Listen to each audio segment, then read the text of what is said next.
Lesson 3.1, Relations and Functions. A relation is any relationship between two values, typically represented by an ordered pair, and defined by an equation, operation, or any other mathematical rule. A function is a special kind of relation. Each x value can only have one y value associated with it. So think of a relation as any relationship you have with any person. You can have relationships with family members, with friends, colleagues, people in your class, and the type of relationship is defined by how you know them. Are they related to you, or is it a friend? Is it somebody you work with? That would be the mathematical rule for the relation. Well, the function is a special kind of relation. So as each x value can only have one y value, the function would be your significant other. You can only have one. Okay. Functions and relations can be expressed in many ways. We can have equations, sets of ordered pairs, graphs, tables, mappings.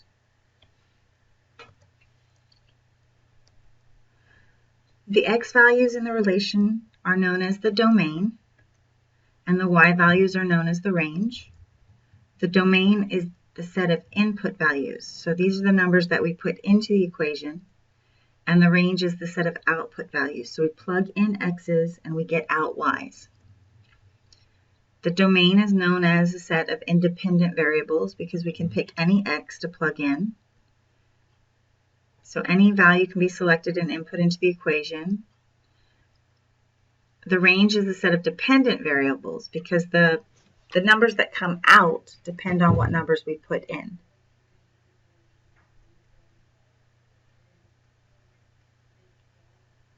In order to represent functions and relations, we have a couple of different methods: sets of ordered pairs, mappings, tables, and graphs, and equations. A set of ordered pairs will look like this. The braces on the end here represent it's a set, and then the parentheses with the two numbers are the ordered pairs. We can have a mapping. The box here at the front is the domain. The box here at the second box is the range. And then arrows indicate which numbers go to which. So 2 and 3 are a pair, -1 and 5 are a pair, and 0 and 3 are a pair. Or we can have a table of x, y values, or we can have a graph. If we have the graph, we have the point 2,3, the point -1,5, and the point 0,3.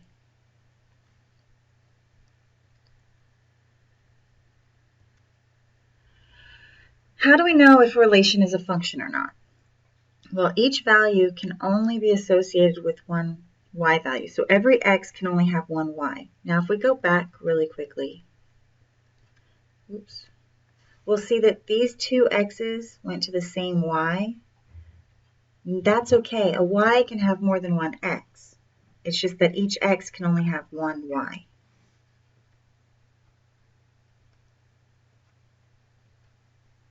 Okay, so function versus a non-function.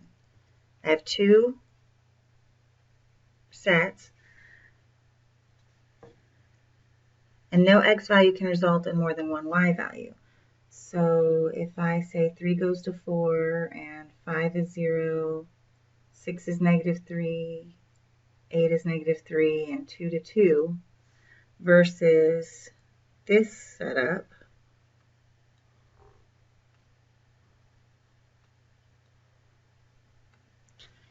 what we do is we look at all of the domain values. This is our domain, and this is our range. We look at the domain, and we check. We can only have one arrow each. I have 1, 1, 1, 1, 1. This is a function. Here I look at the domain. I have 1, 2, and 2. These have 2 arrows. So this is not a function.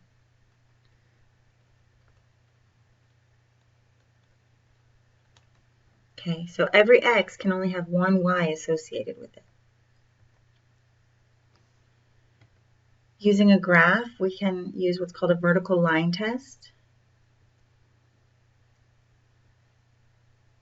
If I run a vertical line along the graph, it will only ever touch the graph at one point. So if I move this back and forth again, you can see as we move across the graph, it only ever touched the graph in one point. Whereas if we have non-function and we move a vertical line across, we have more than one point.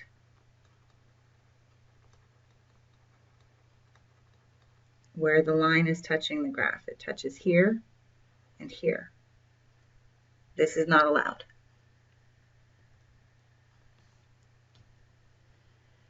Okay, so we're going to determine if these relations are functions. We're going to state the domain and range of each. There's a couple different ways to determine if it's a function or not. First, I'll state the domain. Domain is the set of all of the x's, so I have 1, 4, 2, and -3. And the range, 3, -6, 5, and then there's another 3, but we never list a number more than once. A 3 is just a 3, so it only needs to be listed once. To determine if it's a function or not, we can do a mapping. So we make a box for our domain and a box for our range. I list my domain elements. I list my range elements. And 1 goes to 3, 4 goes to -6, 2 goes to 5, and -3 goes to 3. And then I check the domain box. Looking at my domain box, I see they each have 1 arrow. So this is a function.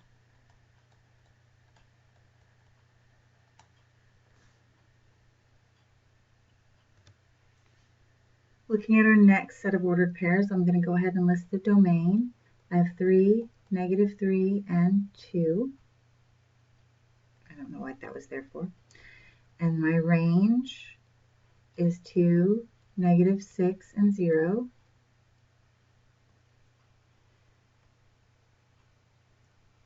If I draw my domain box, I have 3, -3, and 2. I draw my range box. I have 2, -6, and 0. I draw my arrows to indicate the relationship. There's 1 arrow each.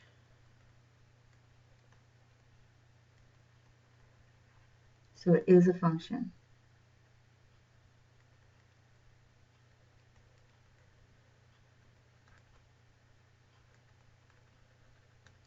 Okay. Now let's do a hypothetical. What if this set had positive 3's?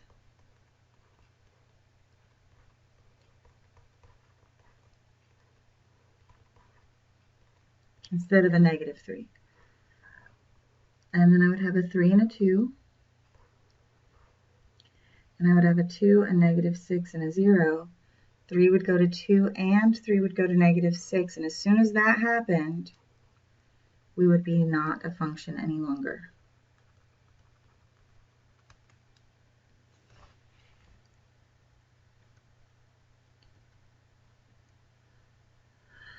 For graphs, we'll do a vertical line test. I come anywhere along the graph, and you can actually use these coordinate lines.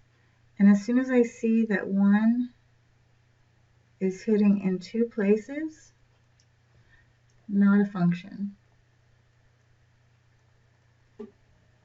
Here, if I go and I do my vertical lines, I can see that it never hits more than once. So it is a function. See, 1 time. Now to state the domain and range, do you see how these arrows This indicates that the line goes on forever.